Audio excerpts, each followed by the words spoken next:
No hay democracia, en mi opinión, por los dos requisitos formales: que los ciudadanos no pueden elegir a sus representantes, que los representantes no representan, los diputados elegidos son delegados de los jefes de su partido, porque no hay separación de poderes, y por eso la monarquía que se llama parlamentaria en realidad es una monarquía oligárquica, de una oligarquía política.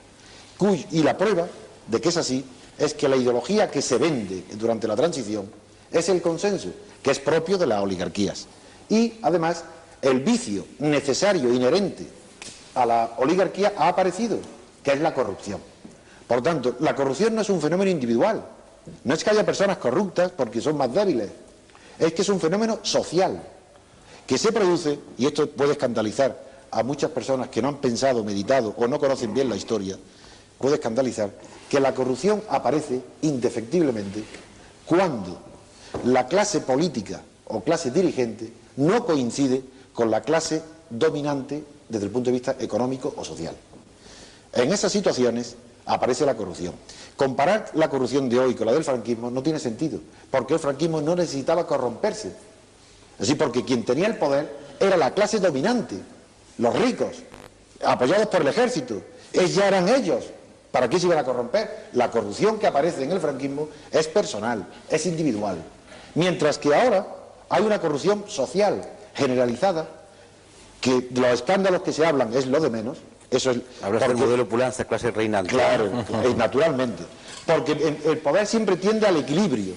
Y por esa razón, lo que va a escandalizar a muchos telespectadores es que hay la opinión corriente de que la derecha, como a la derecha le preocupan los intereses y a la izquierda las ideas, la derecha le corresponde la corrupción y a la izquierda la pureza. Eso no ha sido así en la historia nunca. Porque la corrupción generalizada y social ha aparecido en la historia en 4 formas que se llaman prototípicas o modelos, y siempre ha sido, la corrupción ha aparecido cuando la izquierda ha conquistado en nombre de valores de la izquierda, pero con oportunismo, el poder, y por tanto se ha convertido en una pseudoizquierda, y ha querido conservarse, y para eso ha pasado por 4 fases de corrupción, que se llaman el mundanismo, es decir, la izquierda, que socialmente no está en la alta sociedad, triunfa políticamente y quiere codearse con la alta sociedad, y parece inocente, y eso es peligrosísimo. El modelo es el directorio después de la revolución de Barrás.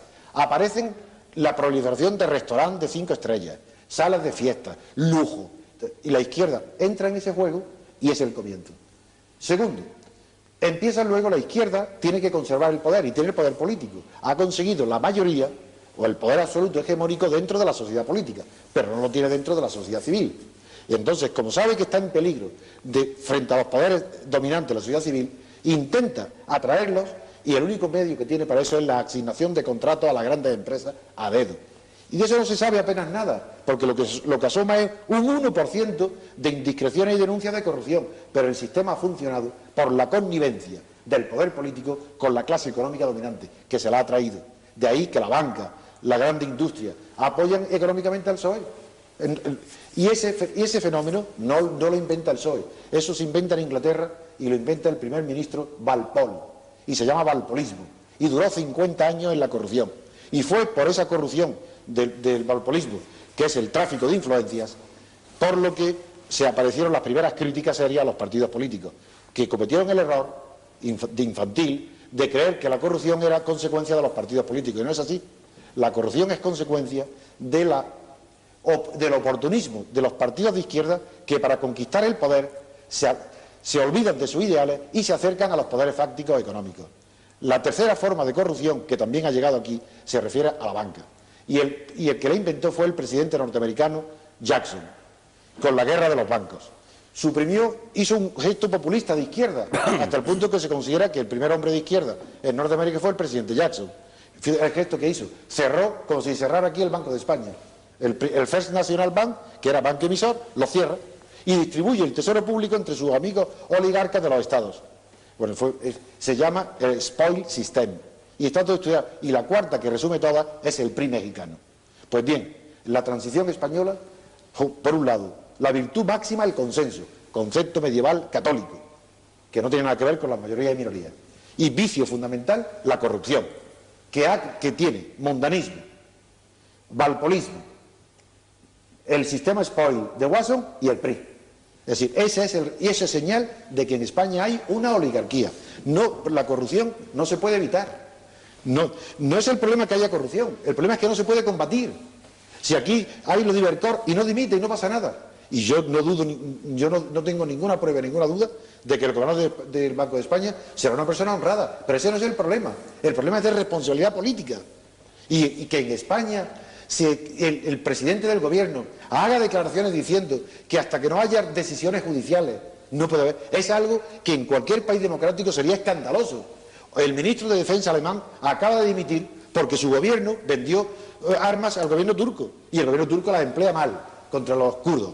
Bueno, ¿es que acaso el ministro de Defensa alemán ha vendido las armas para que maten a kurdos? No, y sin embargo dimite. En España esto es escandaloso y son opiniones de sentido común, elementales, normales, civilizadas, pero parecen escandalosas y los medios de comunicación están más avanzados que los partidos políticos y que las instituciones, partidos políticos que la mayoría, que los grandes, pero quedan todavía en la verdad. Es que desde el punto de vista de la democracia, desde el punto de vista de que la democracia es un sistema de poder que necesita la garantía de que no se haya abuso de poder por medio de instituciones democráticas que eviten el abuso antes de que se cometa, como es el sistema americano, que contra lo que aquí se ha dicho en esta clave, el sistema americano anglosajón es infinitamente superior al sistema francés, que es el que tenemos nosotros, y la diferencia está en que el sistema anglosajón se llama cautelar o garantista, porque frente a un poder hay siempre otro enfrente que lo vigila y lo controla, mientras que el sistema francés, que es el nuestro, descansa en la teórica responsabilidad del político, se le deja que haga lo que quiera y si hace mal que responda, y lo más que se dice, si lo hace tan mal, que no sea reelegido. Eso se llama el sistema de retroalimentación o de reacción anticipada. Eso solamente funciona cuando hay muchas alternativas. Si aquí en vez de dos partidos dominantes, el pueblo, el elector pudiera elegir entre muchos candidatos, en efecto, el partido que lo hace mal sería castigado.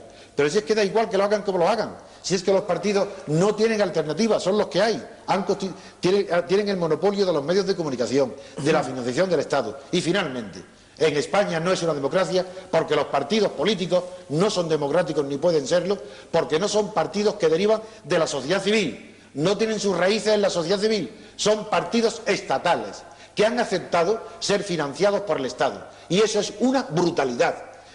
Aunque lo hagan en otros países, si el partido político tiene que ser un mediador entre las aspiraciones de la sociedad civil y del Estado para llevarlas al Estado, no es posible que admita ser financiado por el Estado porque ha sido comprado y desde ese momento no puede respetar los ideales de la sociedad civil.